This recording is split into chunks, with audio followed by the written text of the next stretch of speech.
ভাই একটু কথা কইতাম। কি কথা কইছিস মিয়া? কথা হলো করে টেহার দরকার ছিল। কয়টা লাগবো? 4-5 হাজার।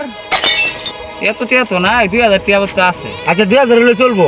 নবী 3 দিনের মধ্যে দিয়ে দিয়াম। তোর কাছে 1000 টিয়া দিলাম না? আছে তো। দে তো এখনো 3 দিন পরে কিন্তু টাকা দিয়ে দিও। 3 দিনের মধ্যে দিয়ে দিয়াম। আচ্ছা ঠিক আছে। হ্যাঁ দিয়ে দিব আচ্ছা আচ্ছা ঠিক আছে, যাও তাহলে যাও। হ্যাঁ আচ্ছা গেলাম। নবী আয়ো যা, আমরা একটু ওই দিকতে ঘুরে গিয়া। আমরা হেবা দিয়ে যাই। আর হ্যাঁ অবস্থা কি? এই যে অবস্থা ভাই, বিনাশ তো কই রাখছি। বিমান উড়ায় তো সব উড়াই দিছি। অন ভেড়ার আনতে 2,000 বাইল মেরে আনলাম। অন এই ভেড়ার টেহা দিয়াম কেমনে? হোসেন অন আমি এই চিন্তাটাই করতেছি, এই গতিটা এখন কি করি।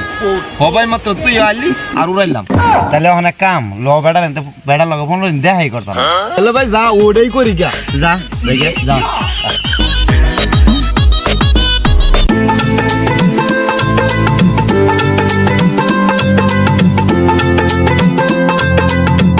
ওই বেটা আমার তুই মার মারবো কে? মারবার কইছি মার। কি কইনেন নে মার বকেন নে রে। ওই মারবার কইছি না বেটা, মার। আয় তুই মার। আমার বংশ পরম্পরায় তোর লগে কোনো শত্রুতা আছে না 3 দিনের কথা কই একটা মাছ গেছে। তগরে টিয়া হলাতে আমি ভুল করছি, যে আসরটা তগর দেওয়ার কথা আমার, ওটা আমি নিজে খাইছি, আমার টিয়াটা দিই।